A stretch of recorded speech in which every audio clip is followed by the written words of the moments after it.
Hello बच्चों, हम लोग लॉज ऑफ मोशन आपका जो चैप्टर है उसको 30 मिनट में करने वाले हैं।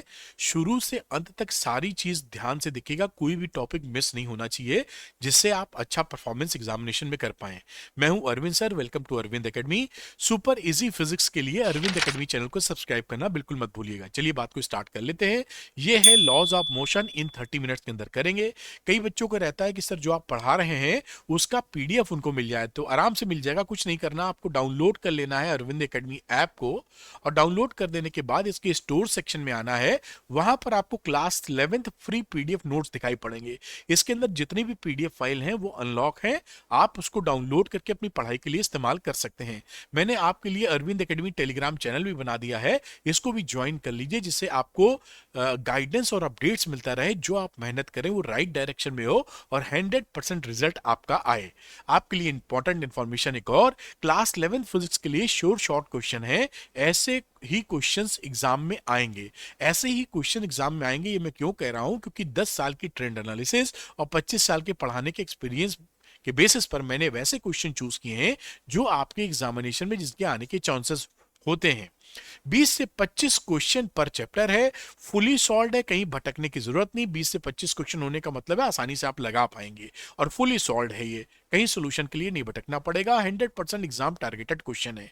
यही नहीं, मैंने क्या किया है कि श्योर शॉर्ट क्वेश्चन के कोर्स में आपको एनसीईआरटी वीडियो सॉल्यूशंस, एक्सरसाइज और एग्जांपल्स, यानी पूरी किताब का, क्लास 11 फिजिक्स की पूरी बुक के एक्सरसाइज और एग्जांपल का वीडियो सॉल्यूशन रिकॉर्ड करके इसमें दे दिया है सुपर इजी लैंग्वेज में। तो आप श्योर शॉर्ट क्वेश्चन लगाइए, और मेहनत करने की अगर अंदर से इच्छा है तो श्योर साथ में एनसीईआरटी भी लगा लीजिए। आपका रिजल्ट श्योर शॉर्ट हो जाएगा, पक्का रिजल्ट हो जाएगा। तो जो बच्चा क्लास 11 फिजिक्स में एक्सेल करना चाहता है वो श्योर शॉर्ट क्वेश्चन ले ले। श्योर शॉर्ट क्वेश्चन लेने के लिए अरविंद एकेडमी ऐप को डाउनलोड कीजिए, उसके स्टोर सेक्शन में जाइए, वहां पर आपको श्योर शॉर्ट क्वेश्चन दिखाई पड़ेगा, लेकर अपनी पढ़ाई को आगे बढ़ा सकते हैं। चलिए, जिस वजह से ये वीडियो बन रहा है यानी पढ़ाने का, करते हैं उस बात को शुरू।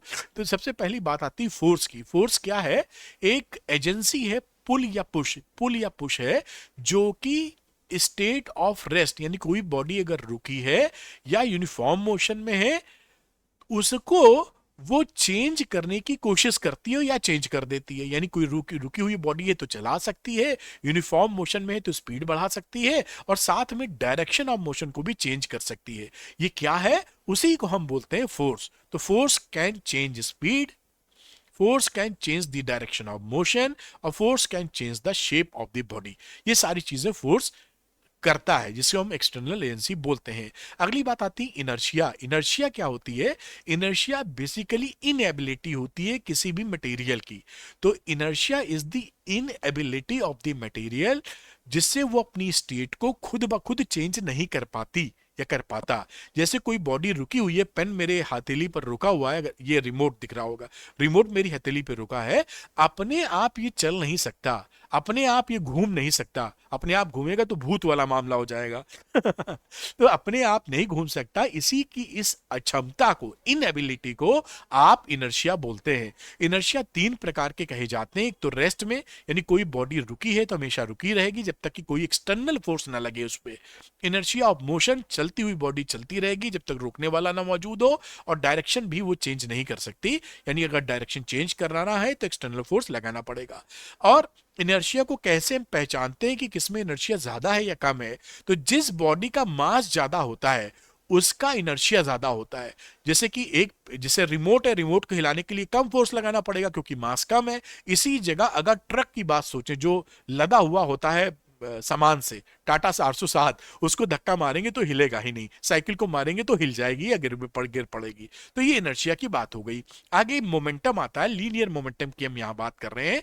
तो लीनियर मोमेंटम किसे बोलते हैं? मास को वेलोसिटी से मल्टीप्लाई कर दीजिए, तो product of mass and velocity is known as a linear momentum. ये एक वेक्टर क्वांटिटी होती है, जिस डायरेक्शन में वेलोसिटी होती है उसी डायरेक्शन में आपका लीनियर मोमेंटम का डायरेक्शन होता है। और इसकी डायमेंशन लिखा हुआ है, और मोमेंटम किलोग्राम मीटर पर सेकंड इसकी यूनिट हो गई, और डायमेंशन mlt-1 डायमेंशन हो गया। आगे Newton first law of motion क्या बोलता है कि कोई भी बॉडी अपने आप वो रेस्ट में रहे या यूनिफॉर्म मोशन में है, अपने आप वो अपनी इनर्शिया वाली स्टेट को बदल नहीं सकती जब तक कि उस पर कोई एक्सटर्नल फोर्स ना लगाया जाए। मतलब कोई रुकी बॉडी है तो वो रुकी रहेगी, कोई बॉडी यूनिफॉर्म मोशन में है तो यूनिफॉर्म मोशन करती रहेगी जब तक उस पर एक्सटर्नल फोर्स ना लगाया जाए। तो ये जो न्यूटन फर्स्ट लॉ है ये दो चीजों को डिफाइन भी करता है। एक तो फोर्स को, क्योंकि कहते हैं एक्सटर्नल फोर्स कोई लगाया जाए, तो फोर्स क्या है, वो एजेंसी जो इसका रेस्ट से मोशन में या मोशन को स्पीड बढ़ाना या डायरेक्शन बदलने का काम करेगा। तो ये फोर्स को बताती है, साथ साथ इनर्शिया को भी डिफाइन करती है। अब न्यूटन का सेकंड लॉ कि अगर फोर्स वो एजेंसी है, वो एक्सटर्नल फैक्टर है जिससे किसी का हम स्टेट को चेंज कर सकते हैं, तो आखिर वो फोर्स कितना होता है। तो यहां पर आपको दिखाया है, लिखा हुआ है इसी में जो आप पढ़ सकते हैं कि rate of change of momentum delta p upon delta t. Delta p क्या है, डेल्टा दिखाते हैं चेंज को, तो delta p upon delta t यानी rate of change of momentum force के प्रोपोर्शनल होता है। जितना rate of change of momentum होगा उतना ज्यादा फोर्स होगा। साथ में क्योंकि जो फोर्स है वो वेक्टर क्वांटिटी है, इसलिए उसका डायरेक्शन बताना जरूरी है। तो डायरेक्शन ऑफ डेल्टा बी यानी चेंज इन मोमेंटम का डायरेक्शन जिधर होता है वही डायरेक्शन होता है फोर्स का। ये सेकंड लॉ बताता है। तो इन दो बातों को ध्यान रखिएगा, यही यहां पर सेंटेंस के फॉर्म में लिखी है जो मैंने आपको समझाई है। तो ये न्यूटन का सेकंड लॉ हो जाता है। एक क्वांटिटी आती है इंपल्स या इंपल्सिव फोर्स। ये इंपल्स क्या होता है, जब बहुत ज्यादा फोर्स बहुत शॉर्ट ड्यूरेशन के लिए लगता है तो उसे हम बोलते हैं इंपल्सिव फोर्स। जैसे आप विराट कोहली खेल रहे हैं आजकल तो आउट ऑफ फॉर्म है, लेकिन अगर मान लीजिए बॉल पड़े और छक्का मार दे, वहां धोनी साहब मार देते पहले, तो बॉल जब हिट करती है बल्ले पर तो बहुत कम समय के लिए, फ्रैक्शन ऑफ सेकंड के लिए हिट करती है, बहुत तगड़ा फोर्स पड़ता है, छक्का चला जाता है, चौवा चला जाता है। तो ऐसे फोर्स को इंपल्सिव फोर्स या इंपल्स बोलते हैं। इंपल्स में क्या होता है कि उस समय जो लार्ज फोर्स लग रहा है और जितने समय के लिए लग रहा है, अलग अलग उसको कैलकुलेट कर पाना बहुत डिफिकल्ट रहता है। इसलिए हम क्या करते हैं, उसके प्रोडक्ट को कैलकुलेट कर लेते हैं F into T. F into T को एक नई क्वांटिटी बता दिया जाता है जिसको बोलते हैं इंपल्स। और जो एफ इंटू टी है वो चेंज इन मोमेंटम के बराबर होता है। तो इंपल्स क्या हो गया, एफ इंटू टी, और ये चेंज इन मोमेंटम के बराबर है। ये क्यों करना पड़ा, क्योंकि अलग अलग एफ और टी को कैलकुलेट कर पाना संभव नहीं था, तो उसके प्रोडक्ट को कैलकुलेट कर लिया जैसे हम उसके इफेक्ट को देख पाए। तो इंपल्स ऑफ द फोर्स को कैपिटल जे या जे से, जे वेक्टर क्वांटिटी जे से दिखाते हैं। इस ये वेक्टर क्वांटिटी है और इसका डायरेक्शन किधर होगा, जिधर फोर्स का डायरेक्शन है, या कह दीजिए जिधर चेंज ऑफ मोमेंटम का डायरेक्शन, क्योंकि जिधर फोर्स का डायरेक्शन तो उधर ही होता है जिधर चेंज ऑफ मोमेंटम हो। तो जे इंपल्स एक वेक्टर क्वांटिटी है, इसका डायरेक्शन फोर्स की डायरेक्शन में या चेंज इन मोमेंटम की डायरेक्शन में होता है। और साथ में जो ये इंपल्स है ये पॉजिटिव, नेगेटिव या जीरो हो सकता है डिपेंडिंग ऑन कि चेंज इन मोमेंटम कितना हो रहा है। पॉजिटिव चेंज इन मोमेंटम है तो positive impulse, negative change in momentum है तो नेगेटिव, और कोई चेंज इन मोमेंटम है ही नहीं तो कोई इंपल्स नहीं, जीरो हो जाएगा। तो ये इंपल्स की कहानी है। आगे न्यूटन का तीसरा लॉ हम लोग देखते हैं। ये बड़ा सिंपल सा और बड़ा फेमस लॉ है, बड़ा आसानी से लोग इसको बोल देते हैं। Every action has equal and opposite reaction, है ना। इसका मतलब फिजिक्स में समझेंगे हम लोग, जो भी फोर्स आप लगाते हैं उतना ही फोर्स आप किसी दूसरे पे लगाते हैं, दूसरा आप पे लगाता है। तो ए और बी बॉल मान लीजिए आपस में टकरा रही हैं, तो ए पर बी ने फोर्स लगाया एफ ए बी इस डायरेक्शन में, और ए ने बी पर लगाया एफ बी ए इस डायरेक्शन, अपोजिट डायरेक्शन में। तो दोनों फोर्स इक्वल हैं, डायरेक्शन अपोजिट है, ये इसलिए माइनस साइन आ जाता है। तो every force has equal and opposite reaction. Single force इस सृष्टि में एग्जिस्ट नहीं करता। न्यूटन साहब बता गए कि सिंगल फोर्स मौजूद ही नहीं होगा, क्योंकि जहां एक्शन होगा वहां रिएक्शन होगा। और the force always exist in pairs. ध्यान रखिएगा, आप किसको एक्शन रिएक्शन कहेंगे ये आपके मन की बात है। मतलब आप ऐसा मत सोचिएगा कि एक्शन लगाने पर रिएक्शन हो रहा है। एक्शन रिएक्शन इंस्टेंट प्रोसेस है, दोनों एक साथ खट से लग जाते हैं। किसी को एक्शन बोल दीजिए, किसी को रिएक्शन बोल दीजिए। ध्यान रखिएगा, इंपॉर्टेंट पॉइंट है कॉन्सेप्चुअली।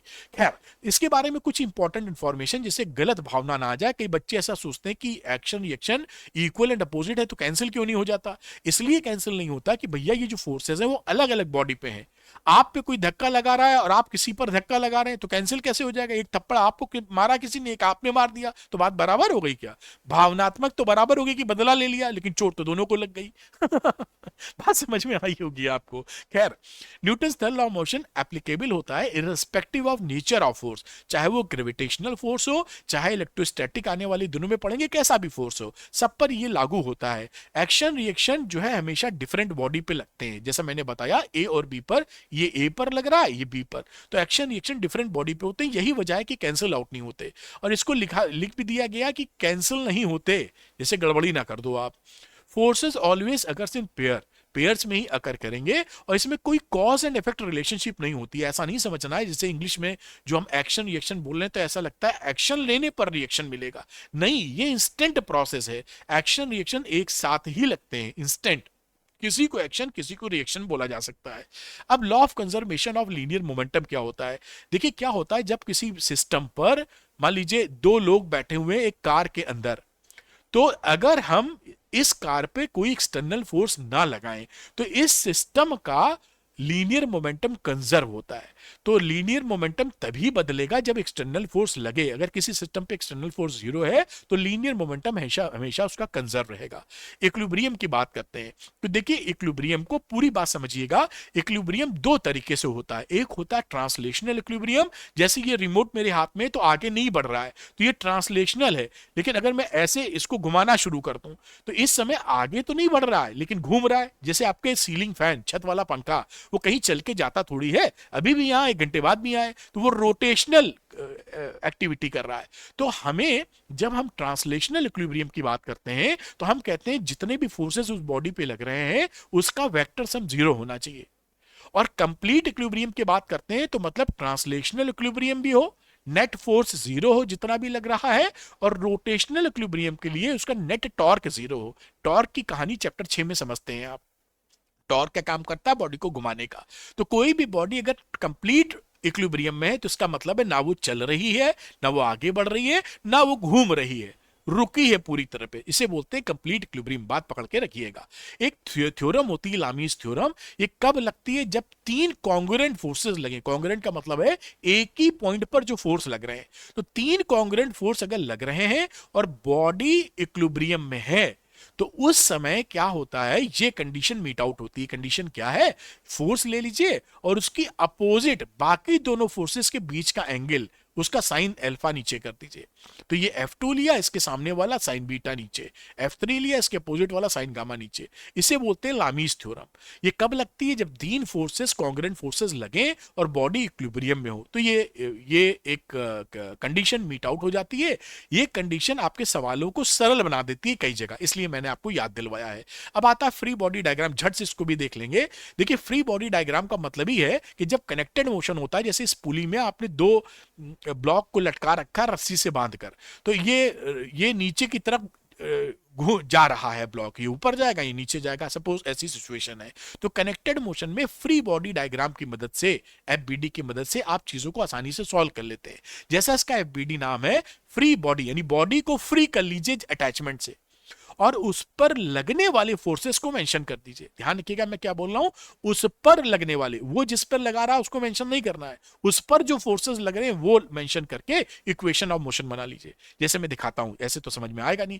ये मान लीजिए इस ए का मैं फ्री बॉडी डायग्राम बनाना चाहता हूं, तो ये मैंने एफबीडी ऑफ ए लिख दिया, ए को यहां पे तोड़ के लिया है, फ्री कर लिया बॉडी को डायग्राम से, फ्री बॉडी डायग्राम, बॉडी को फ्री कर लो डायग्राम से। उसके बाद इस पर लगने वाले, तो इस पर लगने वाला फोर्स कौन सा है? M1G, इसका वेट नीचे लग रहा है। इस पर टेंशन ऊपर लग रहा है, ये T, टेंशन हमेशा अवे लगता है, ये टेंशन ऊपर, और ये बॉडी नीचे जा रही है, एक्सेलेरेशन नीचे है, तो ये M1G बड़ा होगा T से, तो M1G माइनस T, ये फोर्सेस का difference is equal to M1 into a, F equal to m a होता है। ये बारी इक्वेशन बन गई। इसी तरह की फ्री बॉडी डायग्राम बी का बनाओगे तो बी का है, यहां पे देखिए M2G, वेट तो नीचे ही लगता है और टेंशन ऊपर लग रहा है T। अब ये बॉडी देखिए ऊपर जा रही है, इसका एक्सेलेरेशन ऊपर है, ये नीचे जाएगी ये ऊपर, तो इस समय T बड़ा होगा, तो T माइनस M2G घटा दिया, ये M2 इंटू ए के बराबर हो गया। अब इन दोनों इक्वेशन को आप सॉल्व करके T और A निकाल सकते हैं। तो फ्री बॉडी डायग्राम ये मदद करता है। मैंने जल्दी से बताने की, ये देखिए मैंने मेंशन भी किया है यहाँ पर इंपॉर्टेंट पॉइंट, बॉडी पर लगने वाले फोर्सेस को मेंशन करना है बस। बॉडी पर, बॉडी जो फोर्स लगा रही है उसको मेंशन नहीं करना है, बॉडी पर जो फोर्स लग रहा है उसको मेंशन करना है, सॉरी। आगे चलते हैं, कॉमन फोर्सेस इन मैकेनिक्स। जो फोर्सेस, जो मैकेनिक्स में कॉमन फोर्सेस होते हैं उनमें से कुछ गिनती के फोर्सेस ही नॉन कांटेक्ट फोर्सेस होते हैं, जो बिना छुए लगते हैं, जैसे ग्रेविटेशनल फोर्स को हम बोलते हैं, ग्रेविटेशनल फोर्स में वेट, ये कॉमन फोर्सेस है, ये छूता नहीं क्योंकि वेट तो धरती मां खींचती है। इस रिमोट पर भी वेट जो लग रहा है वो ग्रेविटेशनल फोर्स की वजह से लग रहा है, नॉन कांटेक्ट। अधिकतर जो फोर्सेस होते हैं मैकेनिक्स में वो कांटेक्ट होते हैं, कांटेक्ट का मतलब छू के लगाए जाते हैं, जैसे spring force, tension, normal force, friction, viscous force, air resistance, ये सब कांटेक्ट फोर्सेस हैं। ये मैंने इसलिए बताया कि कई बच्चों को कॉमन फोर्सेस क्या होते हैं यही अंदाजा नहीं होता, तो आपको क्लैरिटी मिल जाएगी इसमें। अब देखिए फ्रिक्शन की बात करते हैं जो कि कॉमन फोर्सेस में आता है। फ्रिक्शन क्या है? जब एक बॉडी दूसरे बॉडी पर, ये एक ब्लॉक है, ये समझ लीजिए टेबल पर रखा है, जब एक बॉडी दूसरे बॉडी के सरफेस पे मूव करती है तो उस समय उनकी सरफेसेस, जो सरफेसेस पर पैरेलली एक फोर्स एक्ट करता है जो इसके मोशन के रिलेटिव मोशन को रोकने का प्रयास करता है, यानी मोशन के अगेंस्ट लगता है। जैसे ये ब्लॉक आगे जाने की कोशिश कर रहा है तो फोर्स लग जाएगा इस पर नीचे की तरफ, इसको हम बोलते हैं फोर्स ऑफ फ्रिक्शन। ये इंटरमोलिकुलर फोर्स होते हैं, लेकिन ये कैसे लग रहे हैं? कांटेक्ट, दोनों की सरफेसेस जो है कांटेक्ट सरफेसेस उसके parallel and always opposing the relative motion of the body, ये ध्यान रखिएगा। तो this opposing force is called the friction. तो ये बॉडी इधर जा रही है तो ये पीछे लग रहा है, ये बॉडी इधर भागने की कोशिश करेगी तो उसी का उल्टा उसको रोकने का प्रयास करेगा, उल्टी डायरेक्शन में लग जाएगा। बात समझ में आई होगी। अब बात करते हैं, दो तीन तरह के फोर्स होते हैं। एक होता है स्टैटिक फ्रिक्शन। स्टैटिक फ्रिक्शन का मतलब होता है जब बॉडी चल नहीं रही है तब फ्रिक्शन। तो चल नहीं रही का क्या मतलब है? अगर मैं ऐसे कह दूं तो क्या आप बोलोगे कि इस पे फ्रिक्शन लग रहा है? आंसर है नहीं। जब आप चालू करते हो इच्छा से कि हम कोशिश करेंगे ये चले, जब कोई फोर्स लगाओगे तब फ्रिक्शन पिक्चर में आता है। ऐसे अगर आप रख दिए हो तो कोई फ्रिक्शन नहीं है, लेकिन अगर आपने फोर्स लगाया, देखिए छोटा सा मान लीजिए 1 न्यूटन का फोर्स लगाया, ये बॉडी नहीं चली, तो क्यों नहीं चली? हमने तो 1 न्यूटन का लगाया ना, फिजिकल टू एम में होना चाहिए, इसलिए नहीं चली कि जैसे ही मैंने 1 न्यूटन का फोर्स लगाया, ये अगर फ्रिक्शन ना होता तो चल देती, इसे बोलते हैं इंपेंडिंग मोशन। तो इसमें फ्रिक्शन फोर्स चालू हो जाता है और मेरे लगाए गए फोर्स का विरोध करता है, जिससे बॉडी मूव नहीं करती है ना। अगर हम 1 न्यूटन से 2 न्यूटन का फोर्स लगा दें फिर नहीं चली, इसका मतलब है जो फ्रिक्शन फोर्स है वो 1 न्यूटन से 2 न्यूटन बढ़ गया। इससे क्या साबित हुआ कि फ्रिक्शन फोर्स के पास सेल्फ एडजस्टिंग प्रॉपर्टी होती है। सेल्फ मतलब स्वयं, एडजस्टमेंट मतलब कम ज्यादा करने की क्षमता। तो सेल्फ एडजस्टिंग प्रॉपर्टी होती है स्टैटिक फ्रिक्शन। स्टैटिक क्यों बोल रहे हैं? क्योंकि चला नहीं है अब तक, तो ये स्टैटिक फ्रिक्शन की कलाकारी है। अब मान लीजिए 3 न्यूटन लगा दिया और चल पड़ा, तो जैसे ही चलने की अवस्था में आएगा, जैसे ही वो मैक्सिमम वैल्यू को हम बोलते हैं लिमिटिंग फ्रिक्शन। जब चल रहा है तब नहीं, जब चलने की स्थिति में बस आ ही गया कि अब इससे जरा सा बढ़ा दोगे तो चल पड़ेगा, उसको हम बोलते हैं लिमिटिंग फ्रिक्शन। यानी स्टैटिक फ्रिक्शन की maximum value is known as a limiting friction. ये फ्रिक्शन की कहानी है। उम्मीद है समझ में आई होगी। ये सारी बातें मैंने सेल्फ इंपेंडिंग मोशन और स्टैटिक फ्रिक्शन को क्लियर किया है। और यहां पर जैसे मैंने समझाया कि maximum value of static friction is known as a limiting friction, और स्टैटिक फ्रिक्शन को कई लोग एफएस से दिखाते और लिमिटिंग फ्रिक्शन को कई लोग एफएस मैक्स से दिखाते या एफएल से दिखाते। तो लिमिटिंग फ्रिक्शन क्या है? स्टैटिक फ्रिक्शन की मैक्सिमम वैल्यू, अगर आप उससे ज्यादा का फोर्स लगा देंगे तो इसकी क्षमता लिमिटिंग फ्रिक्शन से ऊपर जाने की नहीं है, तो बॉडी चल पड़ेगी। तो क्या जब बॉडी चल पड़ेगी तो क्या कोई फ्रिक्शन नहीं लगेगा? आंसर है लगेगा। तब जो फ्रिक्शन लगेगा वो लगता है डायनेमिक फ्रिक्शन या काइनेटिक फ्रिक्शन। ये काइनेटिक फ्रिक्शन, तो ये काइनेटिक फ्रिक्शन क्या है? जब बॉडी चल रही होती है तब जो फ्रिक्शन लगता है उसको बोलते हैं काइनेटिक फ्रिक्शन। तो ये देखिए बॉडी चल रही है और इस पे जिस डायरेक्शन में मोशन है उसकी विपरीत दिशा में काइनेटिक फ्रिक्शन लग रहा है। तो ये kinetic friction is always less than limiting friction. ध्यान रखिएगा, काइनेटिक फ्रिक्शन जो होता है हमेशा लिमिटिंग फ्रिक्शन से कम होता है। और इसकी बात थोड़ा खांचा मैंने क्या बोलेंगे इसे, टेबल कह लीजिए, माइंड मैप कह लीजिए, जो भी आप कहना चाहें, ब्रेन मैप कह लीजिए, ये जैसे आप समझ पाए। ये फ्रिक्शन है, फ्रिक्शन दो तरह के, एक स्टैटिक और काइनेटिक। स्टैटिक का मतलब बॉडी चल नहीं रही है, काइनेटिक मतलब बॉडी चल रही है। स्टैटिक फ्रिक्शन के अंदर दो फ्रिक्शन हो जाते हैं, एक स्टैटिक फ्रिक्शन और उसकी मैक्सिमम वैल्यू को आप बोलते हैं लिमिटिंग फ्रिक्शन। तो लिमिटिंग फ्रिक्शन की value mu s into R होती है, अभी हम देखेंगे। और काइनेटिक फ्रिक्शन हो जाता है स्लाइडिंग, जब फिसल रही हो बॉडी, और रोलिंग का मतलब जैसे पहिया घूमता है साइकिल का पहिया उस समय। तो ये फ्रिक्शन की वैल्यू है mu k into R, coefficient of kinetic friction into normal reaction. और ये mu r into R upon r, R है नॉर्मल रिएक्शन, स्मॉल आर है radius of the rolling cylinder, जो पहिया घूम रहा है तो पहिया का रेडियस। हमेशा ध्यान रखिएगा सबसे ज्यादा होता है आपका लिमिटिंग फ्रिक्शन, उसके बाद काइनेटिक फ्रिक्शन, फिर रोलिंग फ्रिक्शन। रोलिंग फ्रिक्शन सबसे कम होता है, इसीलिए पहिए के आविष्कार को सबसे बड़ा आविष्कार माना जाता है। जब व्हील का आविष्कार, इन्वेंशन ऑफ व्हील, क्योंकि वहां उसी से सब, देखिए दुनिया में हर जगह तो व्हील मिलेगा आपको। खैर ये ग्राफ है आपके लिए बड़ा इंपॉर्टेंट है, इसमें static, limiting and kinetic friction दिखाया गया है। ये आप फोर्स लगाना जब चालू करते हैं तो स्टैटिक फ्रिक्शन यहां तक बढ़ता है, क्योंकि सेल्फ एडजस्टिंग प्रॉपर्टी है। 1 न्यूटन लगाया, 1 न्यूटन लगा, 2 लगाया, 2 लग गया, 3 लगाया, 3 लग गया, चौथे में फेल कर गया, यानी मैक्सिमम वैल्यू जो होगी लिमिटिंग स्टैटिक फ्रिक्शन की, लिमिटिंग फ्रिक्शन। फिर जब बॉडी चल पड़ती है तो ये घट के काइनेटिक फ्रिक्शन में दिखाई पड़ रहा है, ये काइनेटिक फ्रिक्शन हो जाता है। ये ग्राफ याद कीजिएगा, कभी कभी आपसे बनाने को बोल देते हैं तो आपको पता होगा तो आप बना पाएंगे। अब अगली बात, इसके कुछ लॉस हैं वो भी बताने जरूरी है अच्छी पढ़ाई के लिए। तो लिमिटिंग फ्रिक्शन के लॉस बता रहे हैं, उसके बाद काइनेटिक फ्रिक्शन के लॉस बता देंगे, यानी वो प्रॉपर्टीज जो स्टैटिक फ्रिक्शन में काम करती हैं। पहली बात कि nature of surface in contact पर आपका डिपेंड करेगा लिमिटिंग फ्रिक्शन या फ्रिक्शन किस तरह का नेचर है। नेचर ऑफ सरफेस का मतलब अगर पॉलिश कर दोगे या ग्रीस लगा दोगे तो कम ज्यादा हो जाएगा फ्रिक्शन, ठीक है, चिकना ले लोगे अगर फ्रिक्शन तो। दूसरा, लिमिटिंग फ्रिक्शन की डायरेक्शन क्या होती है, वो टेंजेंशियल होती है हमेशा, जिन सरफेसेस कांटेक्ट में, दोनों सरफेसेस के टेंजेंशियल, और साथ में अपोजिट होगा मोशन के, बॉडी का जो मोशन हो रहा है उससे अपोजिट। और कितना एरिया इन कांटेक्ट है इससे इसको फर्क नहीं पड़ता। तो this is independent of the area in contact, इस पे कोई लेना देना नहीं है। किस पे फर्क पड़ता है, कितना नॉर्मल रिएक्शन है। अगर नॉर्मल रिएक्शन ज्यादा है तो फ्रिक्शन फोर्स ज्यादा होगा, और ये फॉर्मूला याद रखिए, ये लिमिटिंग फ्रिक्शन है म्यूएस इंटू आर। आर है नॉर्मल रिएक्शन और म्यूएस है लिमिटिंग फ्रिक्शन की, ये म्यूएस की वैल्यू है कोफिशिएंट ऑफ स्टैटिक फ्रिक्शन, और F S max limiting friction. तो ये हो गया लॉज ऑफ लिमिटिंग फ्रिक्शन। इसी तरीके से लॉज ऑफ काइनेटिक फ्रिक्शन आता है, ये भी लगभग वही चीजें हैं, बस क्योंकि बॉडी चल रही है तब की बातचीत है। तो यहां पर लिखा है कि जो काइनेटिक फ्रिक्शन होता है वो रिलेटिव मोशन का अपोज करता है, और इसकी नॉर्मली कांस्टेंट वैल्यू होती है। चलते वक्त जो फ्रिक्शन लग रहा है उतना लगता रहेगा, और डिपेंड करता है nature of the two surfaces in contact. अगर पहिया घूम रहा है तो फिसलन वाली जगह घूम रहा है कि रोड जो कंक्रीट है उस पे घूम रहा है, इस पे डिपेंड करेगा। इनडिपेंडेंट ऑफ एरिया होता है, कितना एरिया इन कांटेक्ट है, इससे काइनेटिक फ्रिक्शन को फर्क नहीं पड़ेगा। साथ में ये वेलोसिटी पे नॉर्मली डिपेंड नहीं करता, अगर वेलोसिटी की वैल्यू बहुत ज्यादा या कम नहीं है, तेज वेलोसिटी है कम वेलोसिटी है, काइनेटिक फ्रिक्शन उतना ही बना रहेगा, और नॉर्मल रिएक्शन के प्रोपोर्शनल होता है। काइनेटिक फ्रिक्शन की बात कर रहे हैं, मतलब बॉडी जब चलना शुरू करिए तब कितना फ्रिक्शन है। Mu k is equal to F k is equal to mu k into R.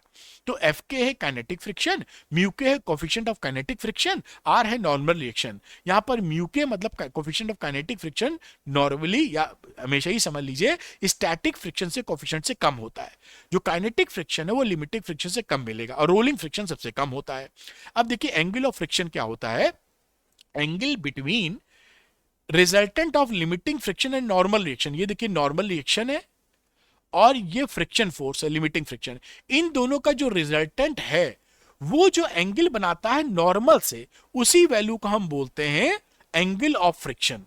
तो ये एंगल ऑफ फ्रिक्शन, यानी कि नॉर्मल और फ्रिक्शन फोर्स का रिजल्टेंट जो कि नॉर्मल रिएक्शन से जितना एंगल बनाएगा उसे बोलेंगे एंगल ऑफ फ्रिक्शन। बेटा ये एंगल ऑफ फ्रिक्शन को अगर हम उसका tan ले लेते हैं, tan थीटा लिख देते हैं, तो कोफिशिएंट ऑफ स्टैटिक फ्रिक्शन निकल आता। तो mu s is equal to tan theta, इसको भी पकड़ के रखिए। एक होता है एंगल ऑफ रिपोज। तो देखिए जब कोई चीज फ्लैट रखी जाती है तो ये चलना नहीं शुरू कर रही है, लेकिन अगर इसको हम ऐसे ऐसे एंगल देने लगे, अब एंगल देने में आप समझिए जैसे डायग्राम बनाए ऐसे, मतलब ऐसे उठाने लगे, तो जिस एंगल पर थीटा पर ये सरकना शुरू कर देगी वही एंगल कहलाता है एंगल ऑफ रिपोज।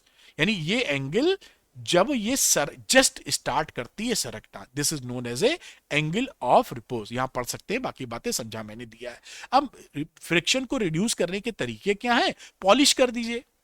तो फ्रिक्शन कम हो जाएगा। लुब्रिकेशन, पॉलिश का मतलब पेंट कर दीजिए स्मूथ कोई, तो फ्रिक्शन कम हो जाएगा। लुब्रिकेशन कोई से, जैसे कि गाड़ी वगैरह के इंजन में लुब्रिकेंट डाला जाता है, जैसे या ग्रीस व्रीस लगा लीजिए। आप साइकिल चलाते होंगे तो उसमें आपकी चैन में तेल डाल देते हैं और ग्रीस लगा देते हैं, तो फ्रिक्शन कम हो जाता है। स्टीम लाइनिंग यानी एरोडायनेमिक मॉडल बना लिए जाते हैं। कार बार ऐसी बनाई जाती है या बाइक कि आगे से थोड़ी नुकीली टाइप की होती है, पीछे चौड़ी, जिससे कि हवा के फ्रिक्शन को कंपनसेट कर सके या उसको झेल सके। अब dynamics of uniform circular motion या कॉन्सेप्ट ऑफ सेंट्रीपिटल फोर्स की बात करते हैं। यूनिफॉर्म सर्कुलर मोशन क्या होता है? जब कोई बॉडी कांस्टेंट स्पीड के साथ सर्कुलर मोशन करती है तो उसे बोलते हैं यूनिफॉर्म सर्कुलर मोशन। ये एक एक्सेलरेटेड मोशन होता है, तो उस समय एक्सेलेरेशन लगेगा जिसे बोलते हैं सेंटीपिटल एक्सेलेरेशन। और circular motion, uniform circular motion करने के लिए सेंटीपिटल फोर्स की आवश्यकता पड़ती है। बिना इसके यूनिफॉर्म सर्कुलर मोशन नहीं हो पाएगा, तो वो बन जाएगा आपका सेंटीपिटल फोर्स। आइए देखते हैं, ये जो सेंटीपिटल फोर्स होता है उसको हम सेंटर सीकिंग फोर्स भी बोलते हैं। हमेशा centre along the radius towards the centre लगता है, ये this is known as a centripetal force. Centripetal force के बिना कोई बॉडी सर्कुलर मोशन नहीं कर सकती। तो सर्कुलर मोशन अगर कहीं हो रहा है तो इसका मतलब है सेंटीपिटल फोर्स लग रहा है। सेंटीपिटल फोर्स की वैल्यू कितनी होती है? mv square by r. m है mass of the body, v है लीनियर वेलोसिटी, r है radius of the circular path. M r omega square भी लिखते हैं। और सेंटीपिटल एक्सेलेरेशन की बात करें तो v स्क्वायर अपॉन r या r ओमेगा स्क्वायर से इसको मेंशन किया जा सकता है। अब देखिए, कार की बात करें, जब कार टर्निंग लेती है, मुड़ती है ना, तो उस समय इसको मुड़ने के लिए यानी एक सर्कुलर मोशन का पार्ट, कुछ हिस्सा ये ट्रेवल करेगी, सर्कुलर मोशन करेगी, तो इसको चाहिए सेंटीपिटल फोर्स। तो सेंटीपिटल फोर्स कौन देता है? टायर और सड़क के बीच में जो फ्रिक्शन फोर्स है, क्योंकि जब स्लिपरी फोर्स होती है, बरसात हो जाती है तो फिसल भी जाती है, ये घुस जाती है किसी घर में, तो उस समय आपकी जो मैक्सिमम वेलोसिटी होती है इस कार की वेलोसिटी v स्क्वायर, वो हमेशा म्यू आर जी से छोटी होनी चाहिए या उसके बराबर। Mu coefficient of friction, R है रेडियस जो सर्कुलर पाथ फॉलो कर रहा है, और जी आप जानते हैं एक्सेलरेशन ड्यू टू ग्रेविटी। यहां पर मैक्स, वी मैक्स की बात करूं तो v max under root mu R G के बराबर होगा। इससे ज्यादा की स्पीड आप नहीं चला सकते, चलाएंगे तो आप घूम नहीं पाएंगे, कहीं घुस जाएंगे, है ना, इस बात को याद रखिएगा। अब दूसरी बात आती है, कार की ही बात आ रही है, लेकिन अब केवल हम फ्रिक्शन फोर्स पे डिपेंड नहीं रहते, क्योंकि ये रिस्की है, क्योंकि आप कहीं भी बारिश हो गई तो फ्रिक्शन फोर्स कम हो जाएगा टायर और रोड के बीच में, तो हम बैंकिंग ऑफ रोड करते हैं। बैंकिंग ऑफ रोड का मतलब क्या होता है? ये रोड देखिए पहले थी, उसकी आउटर सरफेस, आउटर एज को हम उठा देते हैं with respect to inner edge. ऐसे मोशन अगर है तो इनर एज की जगह आउटर एज को ऊपर कर देते हैं, ये रोड को ऐसे कर देते हैं। पहले ऐसे हॉरिजॉन्टल थी, ऐसे घुमा दिया रोड को, तो ऐसे जितने एंगल से घुमाते हैं उसको बोलते हैं एंगल ऑफ बैंकिंग। और इस फिनोमिना को जो आपने कांड किया है उसको आप बोलते हैं बैंकिंग ऑफ रोड या बैंकिंग ऑफ कर्ड रोड। अब इससे क्या होगा कि आपको सेंटीपिटल फोर्स टायर का फ्रिक्शन भी देगा और बैंकिंग की वजह से भी आपको सेंटीपिटल फोर्स मिलेगा। तो यहां पर जो वेलोसिटी होती है वो under root R G mu plus tan theta 1 minus mu tan theta के बराबर हो सकती है। अब दूसरी इंपॉर्टेंट बात कि अगर यहां पर म्यू की वैल्यू हम जीरो कर दें, यानी फ्रिक्शन ना हो, ऐसा हम फ्रिक्शन जीरो करते हैं, तो ये सेफ लिमिट मैक्सिमम स्पीड आ जाती है under root R G tan theta, जब फ्रिक्शन फोर्स नहीं है। तो कभी कभी सवालों में पूछते हैं कि मिनिमम वियर एंड टीयर के लिए बताइए एंगल ऑफ बैंकिंग कितना करें। तो मिनिमम वियर एंड टीयर का मतलब होता है जब फ्रिक्शन फोर्स ना लगे, जब फ्रिक्शन फोर्स नहीं लगेगा तो टायर नहीं घिसेगा, तो minimum wear and tear, wear and tear का मतलब होता है टूट फूट, तो वो उससे बच जाएंगे आप। तो इसी वाले फॉर्मूले से थीटा निकाल लीजिए, तो ये for minimum wear and tear ये इस्तेमाल कर देंगे, और फ्रिक्शन फोर्स ना हो तो ये वी रह जाएगा आपके सामने। अब अगली बात आती है बेंडिंग ऑफ साइकिलिस्ट। आप भी साइकिल चलाते होंगे, जब मुड़ना होता है तो थोड़ी सी बेंडिंग कर लेते हैं, आप साइकिल को मोड़ देते हैं, झुकाव ले लेते हैं। और आपने देखा होगा कि ओलंपिक वगैरह में जो साइकिल चलाते हैं या मोटरसाइकिल चलाते हैं, वो तो भैया इतनी तगड़ी स्पीड होती है कि इतनी बेंडिंग करते हैं कि ऐसा लगता है कि उसका पैर जमीन से टच ही हो जाएगा, इसलिए कि मुड़ पाए। यहां पे फॉर्मूला देखिए, theta equal to tan inverse V square upon R G. अगर वी आप बढ़ा देते हो तो थीटा भी बड़ा होना चाहिए। थीटा क्या? वर्टिकल से। तो अगर तेजी से आप घूम रहे हो तो आपको ज्यादा झुकना पड़ेगा, वरना लुढ़क जाओगे आप। तो theta is to 10 inverse V square upon R G से ये वैल्यू निकाल लेते हो। ये बेंडिंग ऑफ साइक्लिस्ट है। मैंने सब इन फॉर्मूलों को आपके सामने एक साथ रख दिया है। जैसे कि circular turn on level road, level load का मतलब है बैंकिंग नहीं की गई है, तो उस समय वी मैक्स होगा म्यू आर जी के बराबर, इससे ज्यादा का वेलोसिटी नहीं रखना है। बैंकिंग ऑफ रोड में वी मैक्स कितना आएगा, under root R G mu plus tan theta 1 minus mu tan theta with friction. Without friction की बात कर दें, जो फ्रिक्शन जीरो है, तो under root R G tan theta V max. और साथ में बेंडिंग ऑफ साइक्लिस्ट में विदाउट फ्रिक्शन की बात कर रहे हैं तो टेन थीटा होता है V square upon R G. ये पूरा आपका जो चैप्टर था मैंने रिवाइज करा दिया है। खत्म करने से पहले इंपॉर्टेंट इंफॉर्मेशन, क्लास 11 फिजिक्स का श्योर शॉर्ट क्वेश्चन, ऐसे ही क्वेश्चन आपके एग्जामिनेशन में आएंगे। ऐसे ही क्वेश्चन एग्जाम में क्यों आएंगे बोल रहे हो, क्योंकि ये पिछले 10 साल की ट्रेंड एनालिसिस पर बेस्ड है और मेरे 25 साल के एक्सपीरियंस से भरा हुआ है। तो मैंने वो क्वेश्चन छाटे हैं जिस तरह के क्वेश्चन आपके एग्जाम में पूछे जाते हैं। 20 से 25 क्वेश्चन पर चैप्टर है जो आसानी से आप लगा सकते हो और फुली सॉल्व्ड है। सॉल्यूशन के लिए कहीं भटकना नहीं है। 100% एग्जाम टारगेटेड क्वेश्चन है। और पावरफुल बनाने के लिए मैंने क्या किया इस कोर्स में, आपको एनसीईआरटी वीडियो सॉल्यूशंस, पूरी एनसीईआरटी बुक जो क्लास 11th की है उसकी एक्सरसाइज और एग्जांपल्स के video solution super easy language में दे दिए हैं। तो आप अगर मेहनत करने को तैयार हो तो श्योर शॉर्ट क्वेश्चन लगा लीजिए और समय बचाकर अगर हो सके तो एनसीईआरटी के सवाल भी लगा लीजिए। बहुत सॉलिड प्रिपरेशन हो जाएगी, छा जाएंगे आप। तो जो बच्चे श्योर शॉर्ट क्वेश्चन लेना चाहते हैं वो अरविंद एकेडमी ऐप को डाउनलोड कर लीजिए, उसके स्टोर सेक्शन में जाइएगा, वहां पर श्योर शॉर्ट क्वेश्चन दिखेंगे, लेकर अपनी पढ़ाई को, अपने रिजल्ट को श्योर शॉर्ट कर सकते हैं। Thank you very much for watching this video. Arvind Academy channel को सब्सक्राइब करना मत भूलिएगा सुपर इजी फिजिक्स के लिए। Thank you, good luck to you, bye बेटा।